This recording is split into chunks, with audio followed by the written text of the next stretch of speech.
Alright, hello Rifters. Welcome to another video in partnership with RoadToVR.com. Here we go. We're going to dive into an interesting topic, which is third-person gameplay. Uh, Normally, when everyone thinks VR, they think first-person shooters, first-person experience, whatever. And everyone really thought third person's probably not going to work out. However, uh, there's some interesting things about this. So we're going to look at a few third person examples that are out there and get some information and try to get to some conclusions here. So here we go. So first I have up here is a kind of a test level that was made by BlackFang, also known as SKY's Demon on the Unreal forums. I also know him as Craig, and he's a very cool guy. And he made this really cool Hydra demo where you have your kind of crosshair that you can move with the Hydra in the middle of the screen like a keyhole. And if it gets to a certain point, it'll just zoom the camera around, which is neat. And what he also has is the ability to set camera mode to 3, which is third person. Awesome. So I'm now looking at the back of my character. First, I can look up and down, and that is kind of serving the mouse function, like I'm seeing like on top and the bottom of my character's body, which is weird. And in this particular situation, turning left and right actually moves my character's direction. So I'm going to grab the Hydra here, and now I have this aiming situation. The 3D is not on with the with this. I don't think this demo took the 3D into effect, but that's fine. It was made before the Rift was out. And I can move my character around. And what's interesting, I can turn my head to kind of move him around a certain way. And if I look down and up, and I'm not feeling uncomfortable at all. This is actually pretty cool. It's like I'm a little, I don't know. It's kind of like how you always imagined with that fairy from Zelda, Navi. She's like, hey, listen. She's just behind Link and like, hey, listen, hey. So it's an interesting feeling. This isn't bad at all. Like, it's really cool to see the detail on my character right now, and to have him kind of move around with my head. Interesting example. Very cool. Not bad at all. Definitely has some potential there. Let's look at another character situation that involves third person. So for this, what I'm going to go ahead and do is dig into my folder and pull up the Torque 3D demo called Rift Valley. So Rift Valley is a very cool kind of test level, kind of shows Torque 3D off a little bit. I've covered this before. But one of the cool things about Rift Valley is that it's able to have a third person mode, which is really cool.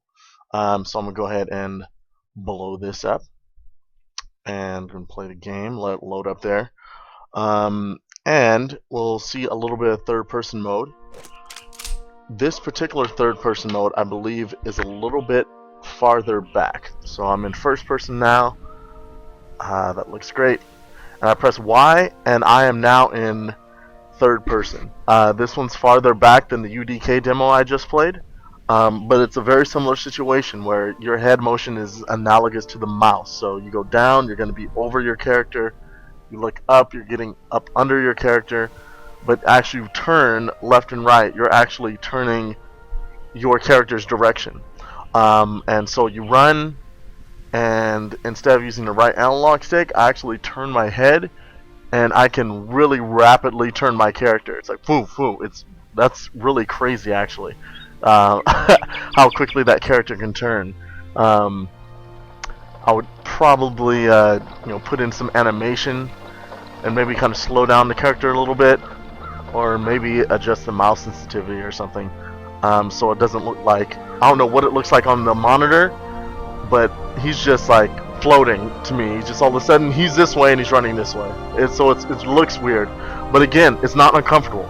I am not at all feeling motion sick, feeling uncomfortable. It's a great feeling playing like this.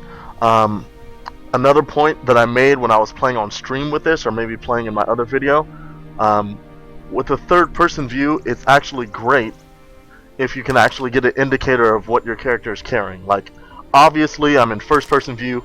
I can clearly see when I'm switching weapons, what I'm carrying, and what I have. I switch to third-person view, and not so much. I switch weapons. I know he's switched, but I'm not sure what he has. Like, I can look, and I can kind of see the little smidge of green there. I switch again. I'm not sure what he has. This is cool. I have like an indicator on his back to kind of indicate what he has. This is pretty obvious. And then back to the handgun. So it'll be really cool in the third-person game if you have some very clear indicators on the character model when you switch weapons or switch modes or whatever, because you're not going to have that HUD indication on the outskirts. You're not going to be able to have that. But again, comfortable gameplay, very cool. Having your character's direction be controlled by your head is actually pretty neat. I'm not sure how 2 or 3 hours of gameplay will feel like that, but it's definitely not something to be dismissed out of hat. There's definitely potential there, which is very neat. Alright, so we got a taste of some character stuff, but let's look at vehicles. So I'm going to go back to UDK. I'm going to go ahead and open up a different folder here. I'm going to go into the maps that came with UDK Unreal Tournament 3. I'm going to go ahead and open up Necropolis. So Necropolis or whatever. So I'll go ahead and start Necropolis up, and that is going to boot right up here. And this is going to be a couple vehicle situations I'm going to try out. Again, this is not something that was designed for VR at all. This is just really bare bones. Just basically your head is becoming mouse control, and seeing how that ports directly over into controlling a vehicle in a mainstream title like Unreal Tournament 3, and see how that rolls. So, excellent. I'm on red. I should have, do I have Xbox 360 controller? No, let me unplug the Hydra. I will plug in my Xbox controller here. I've got no Xbox 360 action, so that's fine. I'm going to go ahead and use mouse and keyboard for this then. It's same deal, it'll still be okay. So here we go. I'm going to go ahead and check out the buggy first. There's a buggy over here. Whoa. And I can press E to get in. In this particular situation, I get the same deal. I look down, I'm on top of the vehicle, I look up, I'm all up in the vehicle's turret. And the mouse in this particular case controls the turret. So if I drive with WASD, I am not using my head in the driving. My head is actually separate and controlling where the turret shoots. Whoa, that is pretty wild. Let me pick up some speed and see how this is. Not too bad. Having the driving separate from my head and having me just control something else. Oh, another vehicle, I guess. This is locked. That's fine. So there we go. So I have some vehicle action. What the hell has happened here? Still got WASD? Excellent. So some weird stuff happening with the vehicle. Let me get out and get back in. Ugh. Okay, fine. It doesn't want to work. Nothing like some editing to fix this up. Okay, here we go. Finally, I have found the other craft, which I should be able to access. Awesome. So this is a little different. What I have here is I'm able to control the direction of this hovercraft with my head. Same deal with the looking up and down. It kind of puts me there. So the thing about this is that it looks like I have some more speed, and I turn my head to control this, and again, maybe it's because I've been playing for a while, but I'm not feeling too bad, not feeling too queasy or anything like that with the head control. I think I did feel a little better with having the head control be separate from my vehicle control, where I have freedom and the vehicle's just going where it's going. so I have a little more detachment. With this, it's my head is actually doing a little more, has a little more action. I can move my head, snap the vehicle around. That can get disorienting depending on how crazy my motions get. I don't know if I would play a racing game like this where my head actually controls the direction. I think it would be a little bit disturbing. But like using the mouse in conjunction with this is a little bit helpful. But cool. So again, this isn't as horrible as I thought it was going to be. The head tracking is still, working, and it feels good, and I have that input, and that feels alright. Not the best. I think having the head controls totally separate was a little bit better. But hey, that's not too bad at all. Another vehicle situation would be the Velociraptor Safari. Let me go ahead and bring that up. We'll try that out there. So we have a very old Unity game. It was like for Unity 2.0. And the awesome folks behind Raptor Safari updated it for the new version of Unity and also for the Rift, which is pretty awesome. This was the original maker. This, I believe, is Matt Wegner. Cool stuff. So here we go. Velociraptor Safari is a kind of an interesting, strange game that was used as a tutorial game, but also was kind of fun within itself, which is pretty cool. You're in this buggy, and you are basically trying to run into and capture velociraptors with your buggy. And you press the space bar to unleash chain and catch the raptor and then bring them back to base. So what they decided to do in this Rift implementation is have your head pretty much be a camera behind the vehicle. Like the vehicle is kind of tugging you along, but you can look wherever you want. Get my WASD here, and spacebar unleashes this. So I turn my car, and the camera turns to basically catch up and be behind the vehicle. But I can turn my head and look wherever I want. And I'm going to let go of that. I think this is a little power-up thingy. Get some velociraptors. Holy crap! Alright, awesome. What a tough buggy. Excellent. So this is kind of an interesting way to implement the Rift, an interesting control scheme. Alright, awesome. Am I going to run him into the claim area? Nice. Excellent. That worked out well. So it's kind of strange. The camera will get farther away or closer to the vehicle depending on what's going on in your game, which is kind of an interesting effect. I don't know. There's a couple spots where I feel a little bit weird, a little bit queasy.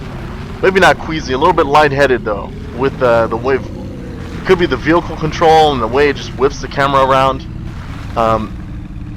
But again, I do like this having my head free from the vehicle, where my vehicle is not concerned with what way I'm turning my head. It's going where I'm going and tugging me along. So that is not too bad. Looking up and down in this case does nothing but actually look up and down. So I just kind of feel like a floating head, and it has its moments. I don't know. I kind of felt pretty good about looking down and kind of looking over the vehicle. That was kind of an interesting experience. It kind of felt kind of cool. But this is also sweet as well. I mean, I think it depends on how crazy the person is driving, how crazy your user is. This might be kind of strange. So there we go. Let's see. We're gonna go ahead and exit that awesome experience here. There's one more thing I want to feature that was pretty interesting. Once again, going back to UDK, and this was something kind of quick that I whipped up a while ago. A third-person kind of side scroller in UDK. Tomato. Let's see. So I have zone 1. I'm going to go ahead and boot this puppy up real quick. I'll take a look at that. So here we go. This video is ending up pretty long. That's some weird stuff. Alright. Excellent. So what was really interesting about this particular situation was that I have this WASD. I have this character, and it's a side scroller. I push left and right, and the camera follows him. But I have this Oculus mode, and I'm able to look over and preview the level, which is kind of interesting. So I have this jumpiness going on, and it's like I can kind of see him out of the corner of my eye if I want to. If I want to go over here, that way.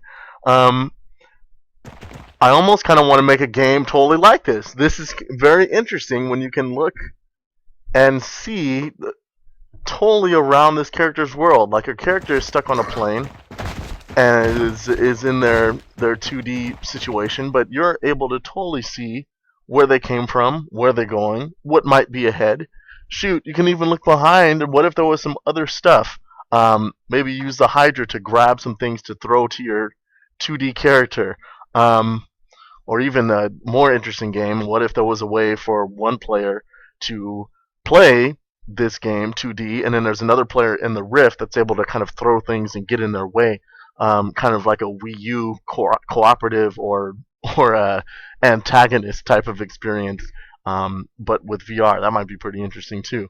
So this was kind of an interesting surprise, where it's like, this is one of those things in VR which you never think of, where it's like, hey, let's go back to the foundation, one of the foundations of video games, the 2D side scroller, the platformer, and add this VR twist in the 3D world, and check that out.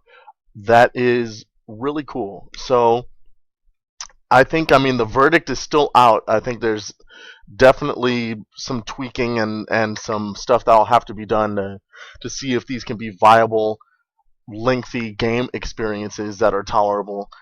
But from a preliminary investigation, third-person view is certainly not something to be dismissed. It is a pretty interesting concept. There's things you can do with vehicles, and also looking outside the character, which could be pretty neat. So that's very exciting within itself. I know a lot of us in the conversation on the forums and so forth and on Reddit kind of dismiss this at first. Like, no, third person is not going to work. Everything's going to have to be first person. Third person is just going to be weird and make you sick and all this other stuff. And I found quite a few of these experiences to be quite enjoyable. So interesting indeed. So cool. I hope I've encouraged some developers out there to look into some third-person possibilities and check some things out. Once again, thank you for your support, for your comments, messages, emails, subscriptions. I appreciate them all. I'll answer them as I can. And that about does it for this particular video. So thank you very much for watching, and until the next VR experiment.